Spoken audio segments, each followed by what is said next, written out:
Hey, I don't know about y'all, but one of the things I think about all the time is the new emergence of social media and how actually powerful that is. There's been no other time that I can think of myself where it's been documented where, well, I might know some stuff, but that it's been documented as a truthful thing of people being able to communicate across the world the same way that we are now. Just imagine how powerful that is. It If you understand who you are as a person and understand that you are unique with the 8 billion people in the world that are on the world that were born the same way you are, with the odds of being born being so astounding. They're just astounding. The fact that you're actually born and in the situation born, everything goes right, that you're born, and you actually have an opportunity to talk to any and everyone in the world. That is extremely powerful. So let's all understand the power that we have in that.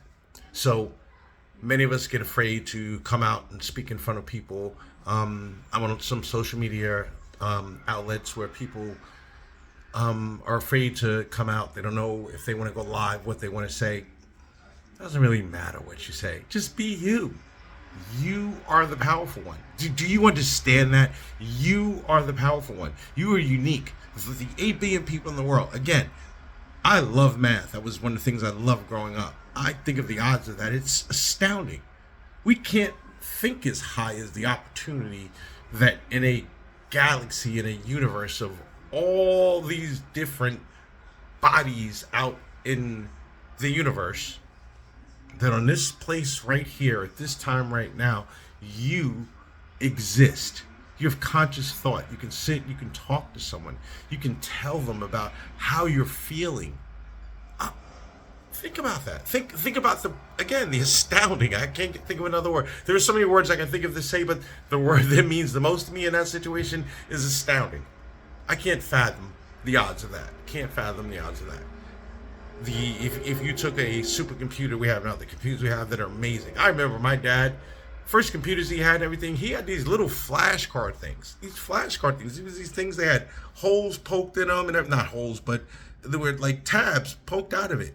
And you put it, and I remember doing this in school when I was younger, doing this in school. And you put these things in this little hopper thing, and it would bring everything down and, go and all on this little keyboard you did that didn't have colors, that didn't have video. It was a keyboard that you thought was amazing because on this keyboard, because maybe you had a typewriter at that time, typewriters, real typewriters, not laptops, not tablets, not texting that the way we do now, not voice activated text, none of that stuff. We literally had typewriters. And then we were able to go from those typewriters to something that was attached to a screen. Now, the only thing we had at that was television screens.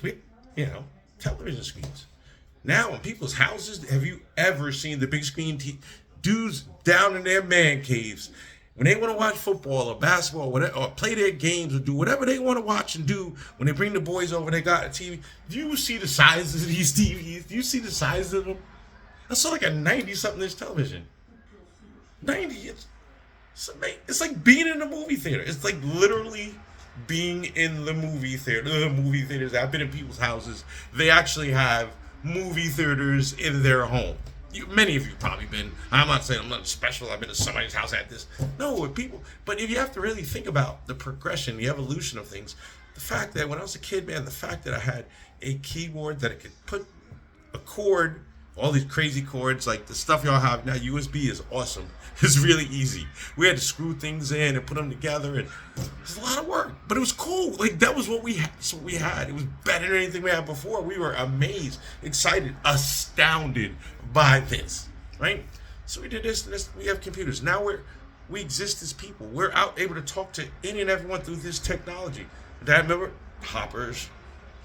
So the computer in school that was even more advanced than what my dad had and everything. We go in there, and all it would do was do a math problem. They were like, I was sitting there. I remember the first time I seen it. I didn't see the vision of what it could do. I didn't see that they were just showing us the really basic thing of it. I'm like, I can get a piece of paper and a pen. I got a calculator already. I got a calculator. But then by then we had solar calculators. Solar. First time I ever seen solar powered anything. It's a little calculator. If you had it in the sun or whatever, it would pick up the light. It'd be powered on. You didn't have to worry about batteries and running out. Just make sure you turn it off and everything.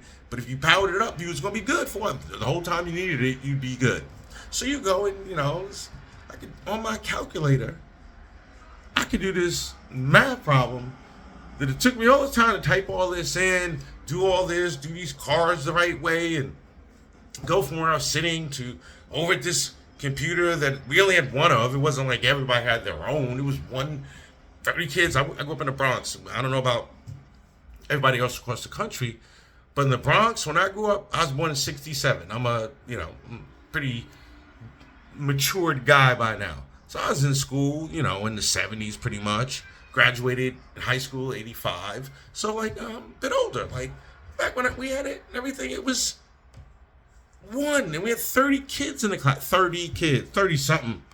I remember I had a few classes by the time I got to 6th or 7th grade, it might be close to 40, at least 35. And the technology we have now. So if you're afraid to get on live, if you're afraid to go out and express who you are, look, every time you go outside, you express who you are. Anytime you are in public, and now, not only in public, because we're being taped everywhere, there's cameras, and they find cameras in people's TVs, their video games. I'd imagine appliances and everything you have. Anytime it's a smart thing, it can get access to it's over there, it's on Bluetooth, it's on the network. It gets a signal over there and says to his boy over here that's got a phone, whether your phone's turned off or on or whatever, that's a whole nother story. And they'll go and tell you. So you're on video, you're on display all the time. But understand, with that being said, it's not to make you nervous. It just is what it is. Just be you. Get out there. Don't be afraid. I am more unique than any of y'all out here. I can say that with all honesty. I'm more unique than any of y'all. So if that don't make me feel good, what's going to make me feel good? Am I going to sit and follow you? So what? I don't have as many followers as you. So what? I don't have this, that, whatever. I'm me. And if I believe in me, with the spirit that's in me, and more importantly, even now, I shouldn't say more importantly, the spirit's in me, so I can do all of it. With the help I have with all this technology, just go out and be you, man. Let everybody know who you are. It's Uncle Adam, man. I know it's a little long today, and what I said, I usually am not that long on things or whatever. Well, I am pretty long with it. But I say what I want to say and don't make it this long. The algorithms don't like all this long stuff. But this was on my heart. I need to be said. I'm a Christian, whether that's right or wrong or whatever it is and everything like that. That's just my belief. I don't judge anybody else for their beliefs. I don't judge anybody for who they are. You're unique. You are who you are. I might not agree with it. We ain't got to fight over it unless it infringes upon me. I know all y'all grew up the golden rule.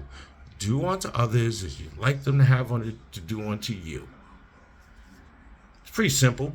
We learned that as kids. We all knew that. We all learned how we was in a playground as kids to just get along with each other. I grew up in a neighborhood where there was I grew up in the Bronx, grew up in the Northeast Bronx. My neighborhood was mostly Italian. And they were, Italians that you guys have heard stuff about in terms of movies and, you look at the Goodfellas and all that. So now you understand what I'm talking about. And that was my neighborhood. Right, wrong, they were unique human beings just like me. They're trying to feed their family. That's how they grew up or whatever. So we had, with the history of my family and who I was and my skin and who we are as people and everything, there were problems. But you know one thing I learned real soon? I had a bike. This kid down the street, Italian kid, he had a bike. You're 5 years old and you got a bike. What do you want to do? Want to go ride your bike. And now you got a buddy who likes to ride his bike too. What y'all gonna do? We wasn't worried about all this politics and all of this and religions and skin color and Democrats, Republicans. We weren't worried about none of that. We just got along. So my end thing to you guys is, let's just get along. Let's just get along. Let's do what we got to do. I love you guys. I hope to see you more and more on social media. Please be strong enough to get out there and do and be you. I'm astounded by how amazing you are. God bless.